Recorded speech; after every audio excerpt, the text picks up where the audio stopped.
হাসি আসছে না। হ্যাঁ হ্যাঁ এবার ঠিক হচ্ছে। সত্যি তো আসার পর থেকে একটা ফটোও তোলা হয়নি, মানে আমরা কথাবার্তা তারপরে এরা যে জ্বালিয়েছে। শুনলেই তো বাচ্চারা কিরকম জ্বালিয়েছে আজ আমাদের। সব কথা নালিশ করে। বাচ্চারা এত দুষ্টু যে মেন্টালি পাগল করে দিচ্ছিল আমাদের। ওদের গান্ধীজি যাচ্ছে দেখ। বাচ্চাদের এই জ্বালাতন আর মেনে নেওয়া যাচ্ছিল না। ও যে ভিডিও করছে কিছু বলছে। আমরা তিনজনই এক একজন ছোট মোটো ব্লগার। আমি সোনাই বেড়াতে এসেছিলাম টিনাদের বাড়ি ব্যারাকপুরে।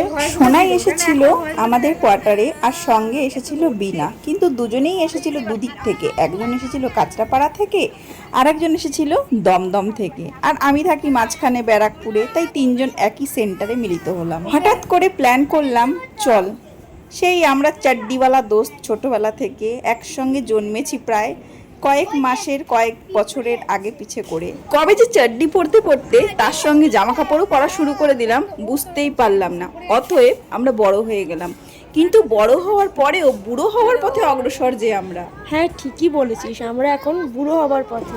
কিন্তু হ্যাঁ, ছেলেবেলার স্মৃতিগুলো আঁকড়ে ধরে রাখার নামই তো জীবন। সেই জন্য হঠাৎ করে প্ল্যান করলাম যে একসঙ্গে চল মিট করি, একসঙ্গে মিট অ্যান্ড গ্রিট করি, আর কোথাও যাই একটু বেরিয়ে আসি, কোনো রেস্টুরেন্টে বসে সবাই একসাথে একবেলা আনন্দ করি। প্ল্যান করলাম একসাথে গিয়ে দাদা বৌদির রেস্টুরেন্টে গিয়ে লাঞ্চ করব। তো চলে গেছিলাম দাদা বৌদির রেস্টুরেন্টে, আর বেশি লাইনও দিতে হয়নি, কারণ টিউসডে ছিল বলে বেশি ভিড় ছিল না। আর আমি সঙ্গে একটা কেক বানিয়ে নিয়ে গেছিলাম, তো তিনজনে মিলে কেকটা কেটে নিলাম। বড় আনন্দ হলো।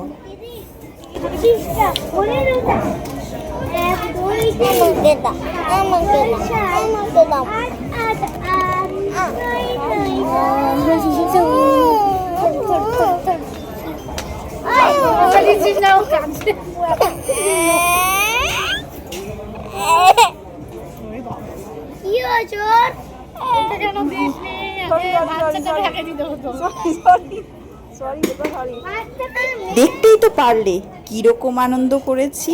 বাচ্চাদের চিৎকার চেঁচামেচি আর ওদের বায়নাগুলো মেটাতে মেটাতে পাজল হয়ে যাচ্ছিলাম। তিনজনেই একসাথে মা মা মা মা করতে থাকে, আর করবেই নাই ভাই কেন, সবই তো বাচ্চা না, 5 বছর 6 বছর বয়স, কি এমন বোঝে ওরা। তারপরেই খাবার অর্ডার করলাম। কেক কাটিংয়ের পরে প্রথমেই দিয়ে গেল আমাদের হাক্কা নুডলস। চাউমিনটা বেশ টেস্টি ছিল, খুব ভালো লাগছিল। তোর কেমন লেগেছে চাউমিনটা, একটু রিভিউ দে। চাউমিনটা সত্যিই খুব ভালো ছিল, অসাম ছিল খেতে, খাবারগুলো সত্যিই ভালো ছিল, আর ডেকোরেশনও খুব সুন্দর করেছিল চারিদিকে। আর হ্যাঁ, আমার নিজের হাতে বানানো কেকটাও ছিল দারুণ টেস্টি। আমার কেকের পেজটাকে কিন্তু সাবস্ক্রাইব করতে একদমই ভুলবেন না। আমার কেকের পেজের নাম হলো আনিশাস ড্রিম কেক। তবে আমার বান্ধবী যে টিনা কেকটা বানিয়েছিল ফ্রেন্ডস ফরএভার, কেকটা সত্যি ফ্যান্টাস্টিক ছিল। আপনারাও কন্ট্যাক্ট করবেন টিনার কাছ থেকে এই কেকগুলো নেওয়ার জন্য। সত্যিও খুব দারুণ কেক বানায়, নিজের বন্ধু বলে বলছে না, খেয়ে দেখবেন তাহলে বুঝতে পারবেন।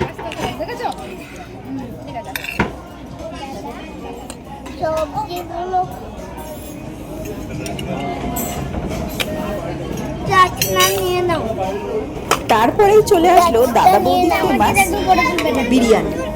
তো বিরিয়ানিটা বেশ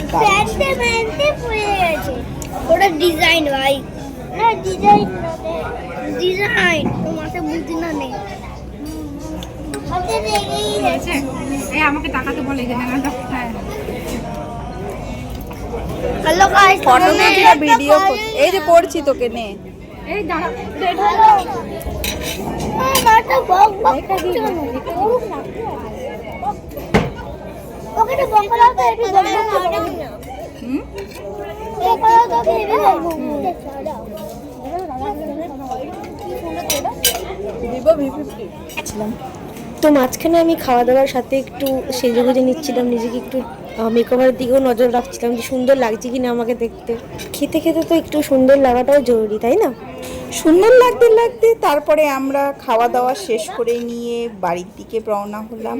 কিন্তু হ্যাঁ, বাচ্চারা হাতে ছিল তো সঙ্গে, তো ওদের সামলাবো না ক্যামেরা সামলাবো, সেজন্য আর শেষের ভিডিওটুকু আর করা হয়নি। আর এডিটিংয়ের সময় যেহেতু বিনা সঙ্গে ছিল না, তাই ওর ভয়েস আর দেওয়া হলো না। আজকের মতোই এই পর্যন্ত, টাটা বাই বাই।